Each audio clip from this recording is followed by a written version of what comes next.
If you're a fan of indie horror games or spooky stories being told online, you've probably noticed a big change in the presence of the horror genre with mainstream audiences. Even if you may not know what it's called, you probably know what I'm talking about. A lot of popular horror content now seems to be much less focused on the slashers and movie monsters of old, and has instead shifted to focus more on kid stuff, to put it simply, and I don't mean that in a bad way. Okay, sometimes it is pretty bad, but that's not what we're here to talk about today. Son of a... my little gator toe! Rather than focus on the change of demographics that indie horror targets, we're instead here to talk about the aesthetics and tropes that have come to define this decade of horror, specifically the style that is often associated with analog horror. And since I'm currently producing an analog horror series of my own, I thought this would be the perfect topic to cover in a video since I'm not able to do a Loop SMP livestream this week. For those who don't know, I host a series called Welcome to Dreamworld, something that uses a lot of analog horror tropes and takes influence from the popular icons of the genre. However, there is one thing that a lot of people will point out to me about this series. It isn't scary. Why would an analog horror series be more focused on telling a story than delivering any big scares? Well, if you're already confused and didn't understand half of the words I just said, don't worry, it's all going to make sense by the end of this video. But before we can take a deep dive into analog horror and search for the reason that Welcome to Dreamworld isn't scary, we need to go back in time a few years to analyze where analog horror came from. Also, just to clarify, I didn't really want to record myself in video format for this video because I was really tired, so I'm just gonna let you get a nice look at my handsome face right here before we switch to voiceover. Okay, got all that? Got a nice look at this? Alright, let's get on with the actual video. Welcome to the 1990s. This decade was revolutionary for technology of all kinds, especially computers. Between the years 1990 and 1997, it became much more common for everyday people to own a computer. In fact, according to my extremely thorough research on Wikipedia, individual personal computer ownership in the US rose from 15% to 35%. Barely anybody owned a cell phone, and cell phones were still in that awkward phase where they're bulky and featureless. Only a few million people used online services of any kind, let alone the World Wide Web, which is also known as the Internet. The first web browser went online in the year 1993, and by 2001, more than 50% of Western countries had access to the Internet. Something that would become very popular during this time period was Internet forums, also known as message boards. An Internet forum is basically a website where people can hold conversations in the form of posted messages. These are different from online chat rooms because the messages are often longer than one line of text and were archived on the site, at least temporarily. A lot of modern internet culture was popularized by these forums when they became trends, and one of these trends was chain letters. A chain letter is a message that is written with the intention of persuading the person receiving it to make copies and pass them around to a certain number of people. You're probably all familiar with these by now, especially the spooky, scary variety. Chain letters normally come in two forms: hoaxes and urban legends. Hoaxes were mostly scams trying to steal people's money and personal information, as well as convince less tech-savvy individuals to delete important software from their computer by claiming it was a virus.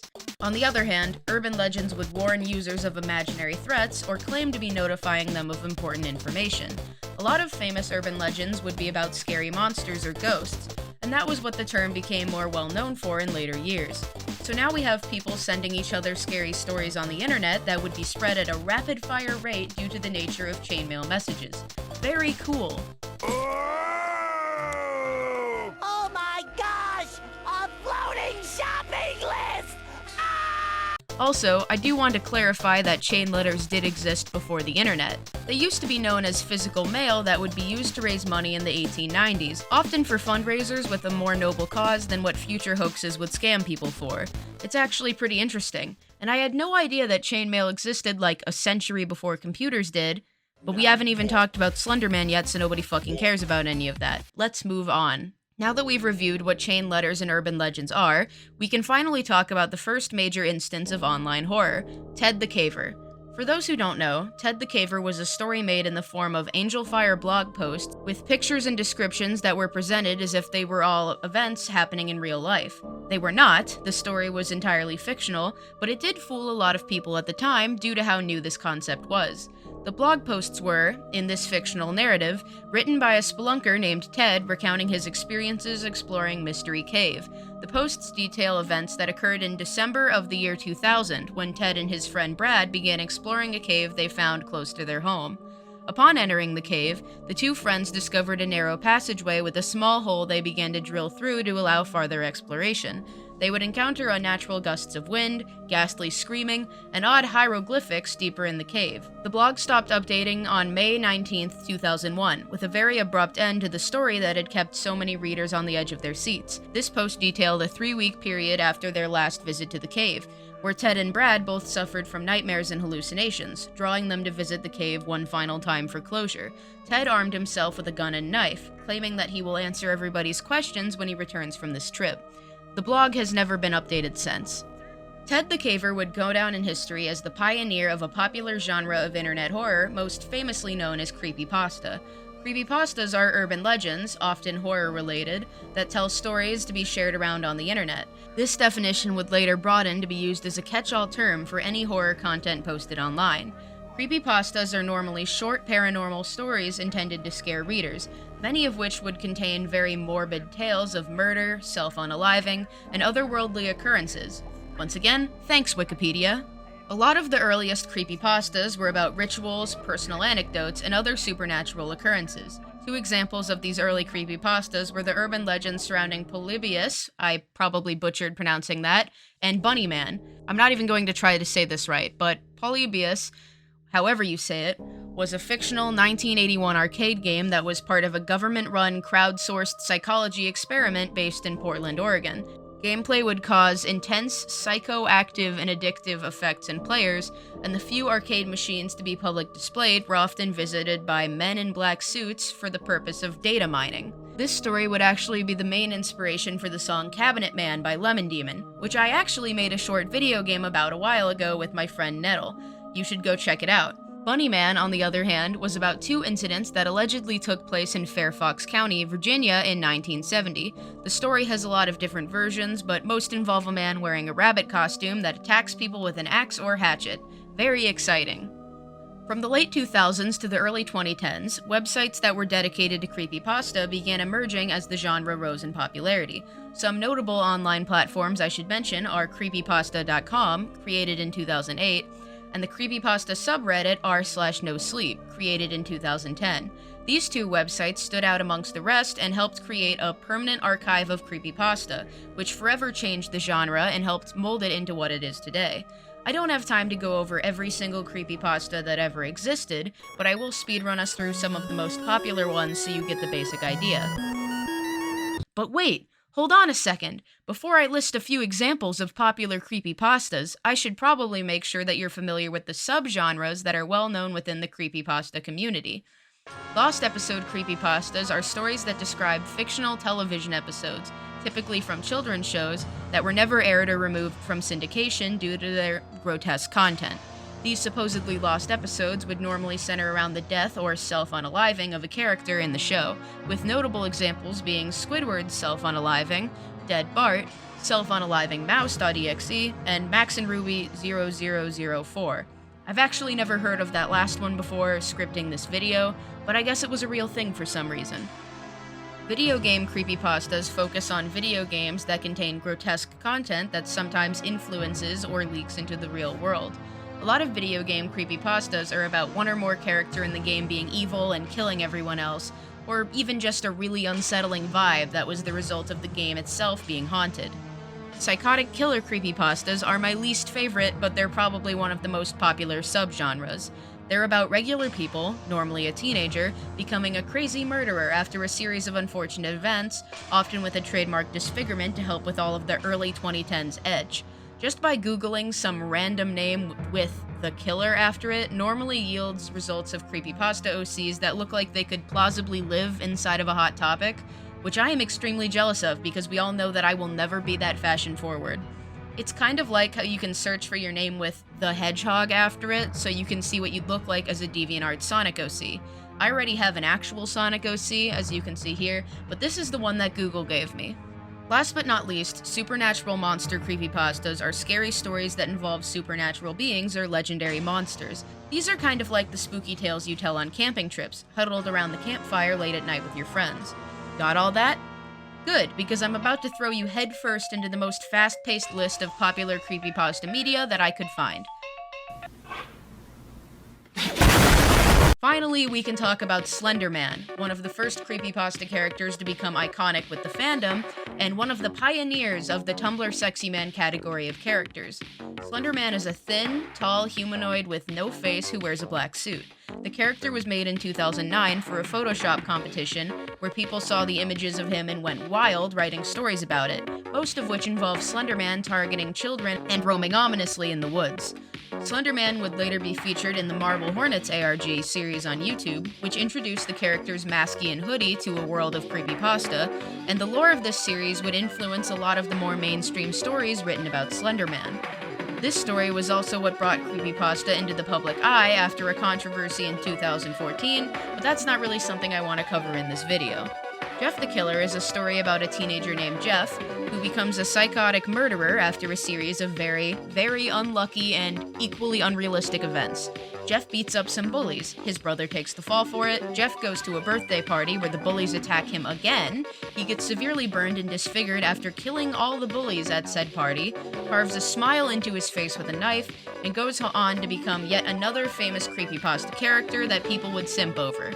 Like, a lot. People really wanted to date Jeff the Killer. It was a dark time. Ben Drowned is about a college student named Matt buying a used copy of a video game called The Legend of Zelda Majora's Mask from an old man at a yard sale. Matt discovers that the game cartridge is haunted by the ghost of a boy named Ben who had drowned. This is obviously where the title comes from. Some other really popular creepypasta stories are The Russian Sleep Experiment, Abandoned by Disney, Smile Dog, Jane the Killer because the internet just couldn't get enough of Jeff, Candle Cove, The Rake, Herobrine, Sonic.exe, Laughing Jack, Eyeless Jack, totally unrelated by the way, Lavender Town Syndrome, NES Godzilla, Zalgo, Mr. Widemouth, Cupcakes, Rainbow Factory, and like a million other My Little Pony horror stories, and username 666. Because this is my video and I do what I want, I'm also going to tell you what some of my favorite creepypastas are. Story of the Blanks, If Your Voice Stops Echoing, Cancel Your Road Trip, a lot of entries from the SCP Foundation website, Awoken, Something Sweet to Bite, I Hate It When My Brother Charlie Has to Go Away, I Cast a Deadly Shadow, and A Fleeting Light in the Darkness. We are going to collectively ignore the fact that most of those were My Little Pony creepypastas and move on. Anyways, all of these creepypasta stories circling around the internet began to inspire people to create artwork, music, and videos, and games based off the spooky urban legends. The rise in popularity of the creepypasta fandom seemed to come at its peak and finally break barriers in the year 2014. For the first time in internet history, creepypasta was becoming mainstream, and it was now something that everyone on the internet was aware of. What caused this? Oh, nothing special, just one of the most influential indie horror titles of all time. If you couldn't already guess, I'm talking about Five Nights at Freddy's. Gregory, do you see the small vent on the floor? Have you ever heard of Among Us, Gregory? Specifically the first game in the franchise. In this first game, you work as a night security guard at Freddy Fazbear's Pizza, where the animatronics move at night and kill anyone they see by stuffing them into a spare animatronic suit. I hope you didn't like how simple this premise sounded, because the lore of this franchise is so batshit insane that the timeline of events rivals the Zelda timeline and driving fans hoping for any semblance of continuity completely up the wall. You see, over the years, Five Nights at Freddy's has 8 games in the main series, 5 to 6 spin-offs depending on who you ask, a novel trilogy, the Fazbear Frights book series, the Tales from the Pizzaplex book series, graphic novels, a fuck ton of merchandise, and this isn't even counting the beast that is the Fazbear Fanverse initiative. There are rumors of a movie being in development, more fan games than you could hope to count, and at this point, there are more theories than confirmed storylines in the canon series. Despite how much of a mess the story would become, Five Nights at Freddy's was an instant hit. YouTube gameplays, theory videos, original music, and fan animations, All of this threw Five Nights at Freddy's, along with the rest of the creepypasta genre and online indie horror, into the spotlight of mainstream media. In the years to follow, there would be countless other franchises and games trying to emulate the success of Five Nights at Freddy's. You see, Five Nights at Freddy's, also known as FNAF, was a pioneer of one of the biggest staples of modern indie horror, and that staple was the use of nostalgic themes and items from our childhood that can be corrupted into something malicious. Remember those creepy animatronics at pizza restaurants when you were a kid? Now they're possessed and out to kill you. Remember those black and white rubber hose cartoons? Now they're possessed and out to kill you. Remember dating sims that were really popular in the early 2010s? Now they're possessed and out to kill you. Remember toys? Now they're possessed and out to kill you, and I'm starting to notice a very prominent theme. Bendy and the Ink Machine, Doki Doki Literature Club, Poppy Playtime, Hello Neighbor, Tattletale, Baldi's Basics, Happy's Humble Burger Barn, My Friendly Neighbor, and the list goes on. A lot of people were very upset about how creepypasta gaining mainstream attention had converted the genre into something so kid-focused and friendly. I'm not just talking about the nostalgia factor, I'm talking about the quality of the scares in each of these games. These games were the face of indie horror throughout the 2010s, and most of the games I mentioned in this list have very few actual scares, if any at all. Most of these games focus more on hiding secret lore for the player to find and theorize about, since this is what had made FNAF so popular, and other titles really wanted to mimic that successful idea. Unfortunately, this led to the concept quickly becoming overused as all of these family-friendly horror games neglected to tell a proper story that would scare the players. Instead, they relied on cryptic messages and spooky Easter eggs that were shoved in between all of their marketable characters that 8-year-olds could buy plushies of at your local Walmart. Even FNAF fell into this problem once the franchise continued over the years. The first game's premise was about innocent children being brutally murdered and forced to haunt old animatronic suits that their corpses were stuffed into. Now you can buy a Glamrock Freddy U2's plushie for your little brother because he's super cute and lovable. For the sake of clarification, let me say two things about the shift in the target audience of indie horror. One, I don't think it's a bad thing, even if it does seem like I don't enjoy a lot of these games. While I do wish that some of these titles would try to stray farther from the FNAF formula to try something new, I still do find myself enjoying a lot of them and having fun with the stories, even if they are clearly meant for kids to watch on YouTube through their favorite gaming channels. Think of it like Goosebumps books or scary stories to tell in the dark. These games aren't meant to be anything groundbreaking, but they act as a gateway that introduces a younger generation to the horror genre, where they can explore scarier games or films when they're older. Was that the bite of 87? Sure, they're supposed to be horror games, but they're supposed to be horror games for kids. As long as they're fun, I don't see any harm in it. And two, I really like Glamrock Freddy and really want that U2's plushie. I wish I had more money.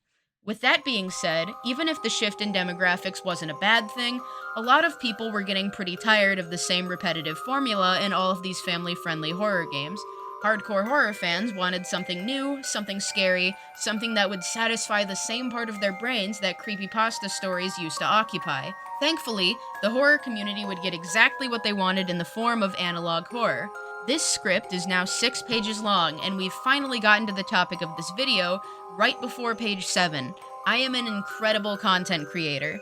So, now that we're finally here, what is analog horror? Analog horror is a niche subgenre of horror fiction and an offshoot of the found footage film technique. Just so we're all on the same page, found footage is a form of media where a film is shot in a way that is presented as if it were legitimate footage taken of a real occurrence, most frequently something supernatural or malicious, that was shared after the incident by a survivor or someone else who discovered the video. This technique is used in a lot of horror films and YouTube productions, especially the analog horror community online. The first instances of analog horror have been cited to originate in the early 2010s, but the subgenre was only popularized in recent years, most prominently starting in 2021 with the introduction of some of the most famous and influential analog horror shows on YouTube.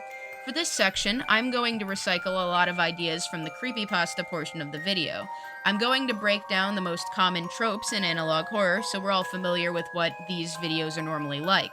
Once we're done with that, I'll then talk about as many pieces of analog horror media that I can reasonably cover in this video.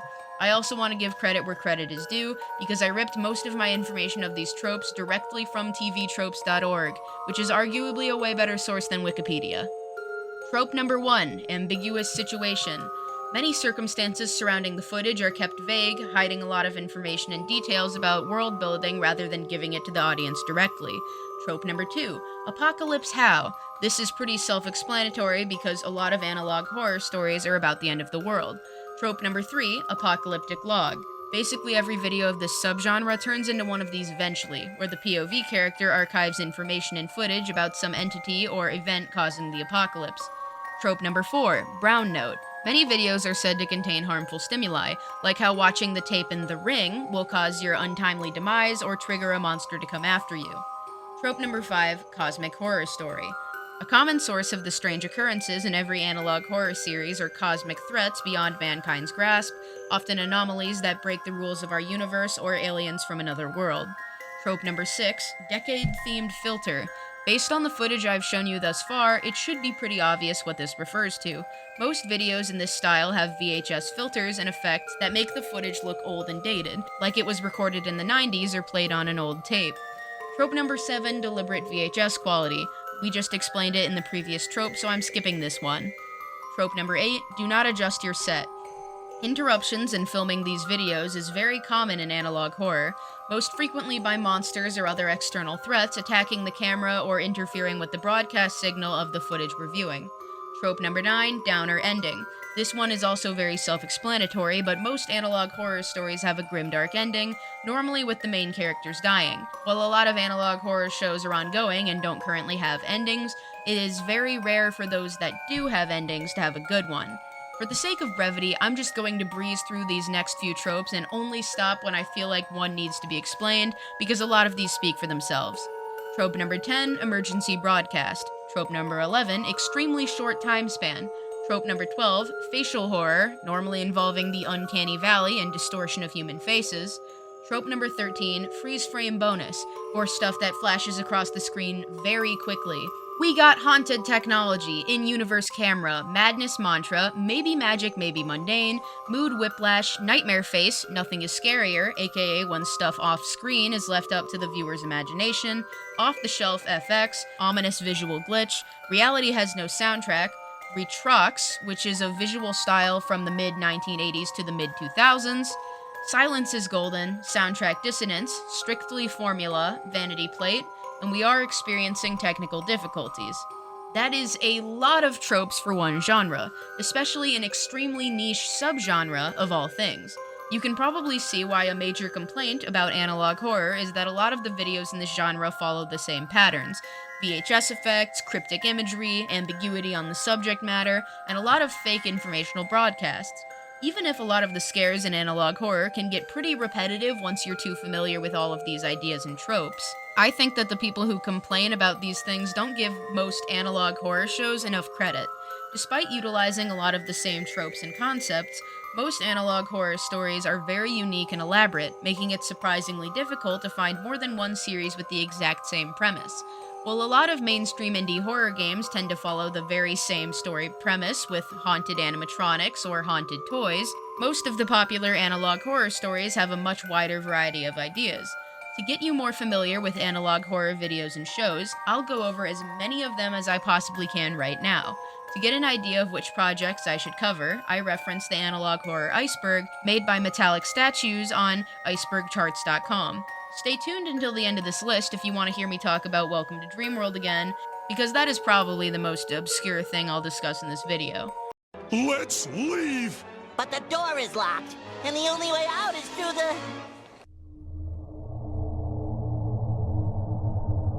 Let's do it! Gemini Home Entertainment is a horror anthology web series created by Remy Abode and periodically released on a YouTube channel of the same name. The series takes place in the 1980s and 90s as a collection of clips from VHS tapes produced by a variety of fictional companies, all distributed by the company known as Gemini Home Entertainment. While most of these clips tend to be fairly self-contained, there is an overarching story of an extraterrestrial invasion and the impending end of the world. Local 58 is a horror web series created by cartoonist Chris Straub, and I'm sorry if I said your name wrong. That just goes for all of these. If I say someone's name wrong, it's because I'm an idiot and I'm sorry. The series is a spin-off of Straub's previous work, The Candle Cove Creepypasta, and is currently hosted on the YouTube channel Local 58 TV. Each video is presented as footage from a fictional public access television channel located in Manson County, West Virginia, named Local 58, which was created in the late 1930s. This channel was repeatedly hijacked over a period of decades with a series of ominous messages and surreal broadcasts, ranging from strange little skeleton cartoons to a patriotic message telling the people of America to unalive themselves after their country lost a war. Mandela Catalog is a YouTube analog horror series created by Alex Kister that takes place in the fictional Mandela County after it has suddenly become haunted by the Alternates, which are demons that are capable of changing their shape in order to resemble other people such as Gabriel, as well as using psychological techniques to make their victims commit self-unaliving. The Walton Files is a YouTube series created by Martin Walls, which was loosely inspired by Five Nights at Freddy's, especially with the character Bon. The series has a dark, disturbing atmosphere surrounding a children's restaurant, Bon's Burgers, as well as its parent company, Bunny Smiles Inc. The Walton Files is compiled in the form of VHS tapes made in the 1970s and 1980s, consisting of live-action footage and 2D animation. The Backrooms is a short passage originally posted to 4chan in 2019 as a caption to a photograph of a hallway with yellow carpets and wallpaper. The story claims that by no clipping out of bounds in real life, one may enter a realm known as the Backrooms, an empty wasteland of corridors and rooms with nothing but the stink of old moist carpet, the madness of mono yellow, and the endless background noise of fluorescent lights at maximum humbuzz, and approximately 600 million square miles of randomly segmented empty rooms to be trapped in, as well as malevolent entities that hunt the traveler down across 3 separate areas of the Backrooms. On January 7, 2022, YouTuber and VFX artist Kane Pixels uploaded a short analog horror film about the concept, which follows a cameraman who records his experience in the Backrooms after he no-clips in. It quickly became a series after gaining popularity almost overnight. I don't even want to try pronouncing this title, but I think it's called Agamemnon Counterpart, which is a video where a strange cartoon plays with the sound of screaming in the background. It was created by artists Michael Ronson and Jason Kovac for an art showcase competition in 2001, only to be popularized after its upload to YouTube in 2006. Analog Archives is a web video analog horror anthology series created by Aidan Chick, the creator behind Eventide Media Center. The videos are presented as videotapes recovered from several different East Coast cities. Though there is no single narrative carried throughout all videotapes, tapes that come from the same place connect with each other. CH/SS is a series of instructional videos and advertisements for a mental awareness program sponsored by the American government, and slowly devolves into a labyrinth of espionage, corporate dishonesty, and supernatural occurrences. ECKVA is a web original analog horror series that acts as the second spin-off of the Marble Hornets psychological horror web series created by Troy Wagner, following the abandonment of previous series Clear Lakes 44. The FNAF VHS tapes are a series of videos created by Squimpus McGrimpus, and they all follow a fan-made story based on the events and lore of the Five Nights at Freddy's games. Ghostwatch is a British reality horror pseudo-documentary television film, that is a mouthful, first broadcast on BBC One on Halloween night 1992. The narrative was presented as if it were live television, despite being recorded and put together weeks in advance. Harmony in Horror is an analog horror YouTube series made by Baddington. Similar to the FNAF VHS tapes and the Walton Files, it's inspired by Five Nights at Freddy's, yet it narrates a completely original story that revolves around a toy company called M&A Harmony Toys, and the murders committed by one of its founders, Barton Greywinder. The Max Headroom signal hijacking occurred on November 22, 1987, when the television signals of 2 stations in Chicago, Illinois were hijacked, briefly sending a pirate broadcast of an unidentified person wearing a Max Headroom mask and costume to thousands of home viewers. September 1999 is a first-person found-footage horror game which runs for exactly 5 minutes and 30 seconds. You can play it on Steam right now for free, so I won't spoil much else about it. The Wyoming incident is a lesser-known case of television broadcast hijacking where a hacker managed to interrupt broadcasts from a local programming channel to air their own video. The video in question contained numerous clips of disembodied human heads showing various emotions and poses. WNUF Halloween Special is a 2013 comedy horror film directed primarily by Chris LaMartina. Parody commercials are shown throughout the film, and it follows the plot of a television personality that decides to investigate the strange supernatural occurrences at a house that was rumored to be haunted. EAS scenarios are broadcasts from the emergency alert system that are designed to allow authorized officials to send official emergency alerts of warning messages to the public via cable, satellite, or broadcast system. These are commonly used in analog horror videos to provide world building about whatever threat is coming. Great Choice is a short film from 2017 about a woman who is trapped inside of a Red Lobster commercial. I've wanted to watch this film so fucking badly, but I can't find it anywhere online, and some people consider it to be lost media because it isn't really online since it was showing at film festivals. If you guys can find anything, be sure to let me know. Jack Thatcher 2003 is referring to a short video where a news report is interrupted by screens of text informing the viewer that they are Jack Thatcher and need to wake up. Not much to this entry, but it's still a neat little video. Maple County is an interactive horror game created based on the YouTube analog horror series Mandela Catalog. It was created by Thorne Baker and is free to play. The Monument Mythos is an analog horror series created by Alex Casanas, which combines the concepts of analog horror and alternate history to tell a story in the form of mockumentary videos. These videos are focused on an America where things took a slightly different course, and where bizarre and unexplainable events occur near national landmarks. I cannot recommend this series enough because I have recently been binge-watching the entire thing, and it's turning me into a conspiracy theorist more so than everything else on this list. You should check it out. Knock Plus 10 is an analog horror alternate reality web game series that began in 2015. The first video gave viewers a cryptic message that, when cracked, led to more videos, mysteries, and answers. As the series continued, it became evident that whatever was creating these videos was not entirely human and was definitely not in safe conditions. Skycorp Home Video is a satirical media corporation that delivers various assorted comedic, and sometimes disturbing, sketches in a decayed VHS style of the late 80s and early 90s. Super Mario 64 Classified is a series of found footage style videos presented in the form of an analog horror creepypasta, made by Greenio and hosted on YouTube. The series of videos is a love letter to various conspiracy theories about the game that were compiled in mid-2020, but majorly rely on the rumor that every copy of Super Mario 64 is personalized. The Blue Channel is the oddity-filled void that surrounds the entirety of the Backrooms and all of its levels. This is part of the Backrooms wiki, which seems to be containing a separate canon than the one being crafted in the series made by Kane Pixels on YouTube. The Chimpy Chippas tapes are a collection of analog horror videos on YouTube created by Spring Talk Pictures, depicting vintage commercials for an old restaurant called Chimpy Chippas. These commercials were allegedly banned from airing on television due to their disturbing visuals scaring children. The Rootside Conspiracy is actually something that I'd never heard of before, but not much came up when I tried to search for it online.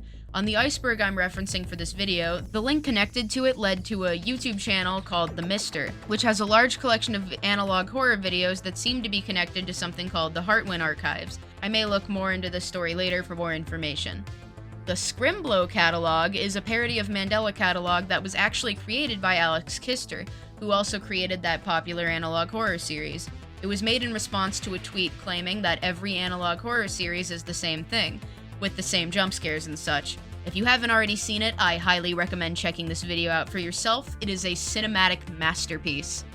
TMK is a Kirby Superstar analog horror series made by pixel art animator Maple Riot. It takes place around Kirby Superstar's US release in 1996, where it tells the story of an extremely mortal disease that is caused by a mysterious entity hidden within the files of the game and afflicting some of those who play it.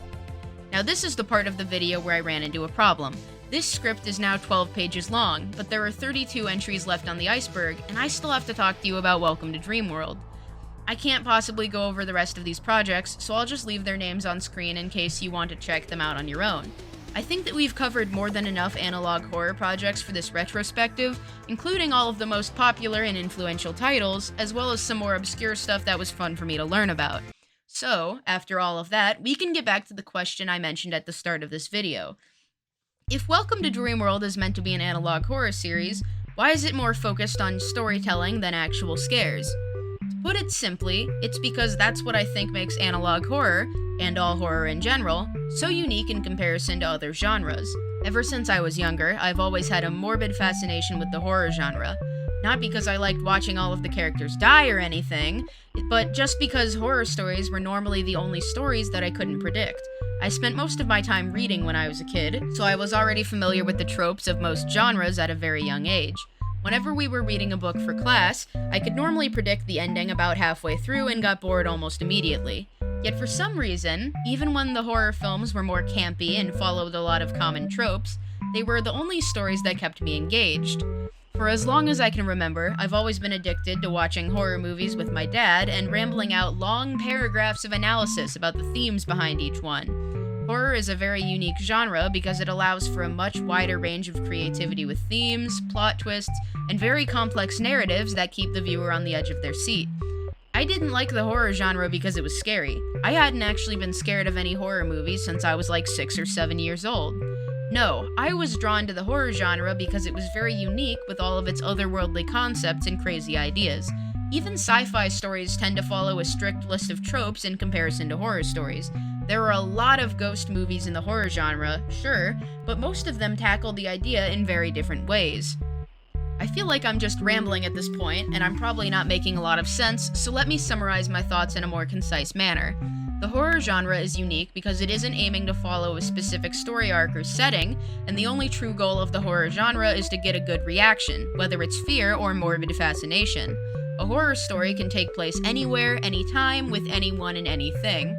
Not a lot of genres have that much freedom with their stories, and those that do still usually aren't afforded the same creative freedom that writers can have when crafting a horror scenario. Plus, since the horror genre itself is focused on getting an emotional response, it's easier for the audience to root for the character's survival and become invested in the narrative.